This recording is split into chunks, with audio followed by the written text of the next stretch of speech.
ఆరోగ్యమే మహాభాగ్యం, అది అందరికీ తెలిసిన విషయమే. కానీ ఈరోజు ఆరోగ్యం రోడ్డున పడే పరిస్థితికి వచ్చింది. ఎందుకంటారా? ఇది చూడండి, అపోలో ఫార్మా అంట. అపోలో ఫార్మాలు ఒక వ్యక్తి గన్నవరం, ఇది గన్నవరం గాంధీ హోమ్ సెంటర్, కరెక్ట్గా కంకిపాడు బస్ స్టాండ్ పక్కనే ఉన్న ఒక ఫార్మా యూనిట్ ఇది. అయితే కనుక దీనిలో ఒక వ్యక్తి ఒక మెడిసిన్ కావాలని చెప్పి వస్తే కనుక 151 రూపాయలు తీసుకున్నారు. స్ట్రిప్ మీద ఎంఆర్పి చూస్తే 141 ఉంది. అడిగితే ఏం చెప్పారు? సిస్టంలో రికార్డ్ అయింది అంతే అని చెప్పన్నారు. వాళ్ళకి తెలియదు అది ఏంటనేది. బయటకు వచ్చారు, అది మా బావగారు తీసుకుంది.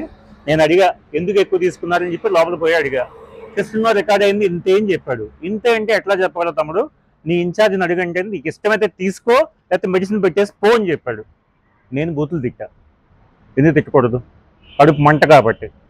నేను 10 రూపాయలు ఎఫోర్డ్ చేయగలను కాబట్టి మెడిసిన్ తీసుకుని ఇంటికి పోతున్నాను ఈరోజు. ఇదే స్ట్రిప్ ఒక్క మెడిసిన్ సింగిల్ పీస్ కూడా ఏదో కట్ చేయకుండా ఇచ్చే స్ట్రిప్ ఇది 141 కాదు 151 అని చెప్తే కనుక 5 రూపాయలు కూడా లేకపోతే కనుక మెడిసిన్ వదిలేసి మెడిసిన్ వేసుకోకుండా జనాలు ఏమవుతారనేది ఆలోచించండి ఒకసారి. ఫార్మాని ఇప్పటికే దొంగ అని చెప్పి ముద్ర ఉంది. ఇలాంటి దొంగ పనులు చేస్తే కనుక దొంగకి ఇంకేమనాలి మిమ్మల్ని? పెద్ద పెద్ద బ్రాండ్లు పెట్టుకుని పెద్ద పెద్ద సంస్థలను చెప్పుకుని చివరికి ఇంటర్మీడియట్ చదువుకున్న వాళ్ళని, ఐటీఐ చదివిన వాళ్ళని ఇక్కడ మనకి ఫార్మాసిస్ట్గా పెట్టి నా ముందే ఒక వ్యక్తి వచ్చి కాలు బెనికింది మెడిసిన్ ఇమ్మంటే కనుక ఏదో మెడిసిన్ ఇస్తాడు.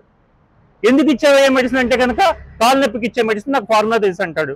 4 ఫార్ములేషన్స్ అడిగా, ఏ ఫార్ములేషన్లో ఏ కాంబినేషన్లో మెడిసిన్ ఇస్తున్నావు అని చెప్పి తెలియదు అంటాడు. ఇవ్వచ్చా అట్లా మెడిసిన్? డాక్టర్ ప్రిస్క్రైబ్ చేయకుండా మెడిసిన్ ఇవ్వచ్చా? నార్మల్గా వాడు అంటే రాత్రి 11 గంటలు తెల్లారుజామున 2 అర్ధరాత్రులు మెడిసిన్ షాప్ నడుపుకోమని చెప్పి నీకు ఇచ్చిన లైసెన్స్ దేనికోసం ఇచ్చాము? నువ్వు కరెక్ట్ మెడిసిన్ ఇస్తావు, కరెక్ట్ ప్రైస్కి ఇస్తావనే కదా. ఎదురుకుండా నిజాయితీకి ఇచ్చే మెడికల్ షాప్ ఏమో 9 గంటలకే మోగిస్తావు, ఇక్కడేమో 1 గంట దాకా ఉంచుతావు, ఇక్కడేమో దోపిడీ చేయిస్తున్నావు. ఇదేం పద్ధతి? అడగడానికి వస్తే ఏమో దౌర్జన్యం. నీ చేతనని చెప్పుకోమంటాడు, మెడిసిన్ వదిలేసి వెళ్ళమంటాడు. ప్రాణం మీద వచ్చినప్పుడు మెడిసిన్ తీసుకుంటాము, అవసరం ఉంటేనే మెడిసిన్ తీసుకుంటాము. ఇదేమి కూల్ డ్రింక్ కాదు, లేకపోతే బిస్కెట్ ప్యాకెట్ చాక్లెట్ ప్యాకెట్ కాదు. అవసరం ఉంటే తీసుకుని లేకపోతే వెళ్ళిపోవడానికి కాముగా ఇంటికి. మెడిసిన్ వేసుకోకపోతే ఇబ్బంది అనుకున్నప్పుడు ఖచ్చితంగా 10 గంటలకు వచ్చేయమంటేనే అవసరం ఉన్నట్టు లెక్క ఇక్కడ. అలాంటి టైంలో వచ్చినప్పుడు నీ ఇష్టం దోపిడీ చేస్తా అంటే మటుకు చూస్తూ కూర్చోము. నా పేరు శేష్ కుమార్, నేను భారతీయ జనతా పార్టీకి జిల్లా ప్రధాన కార్యదర్శి.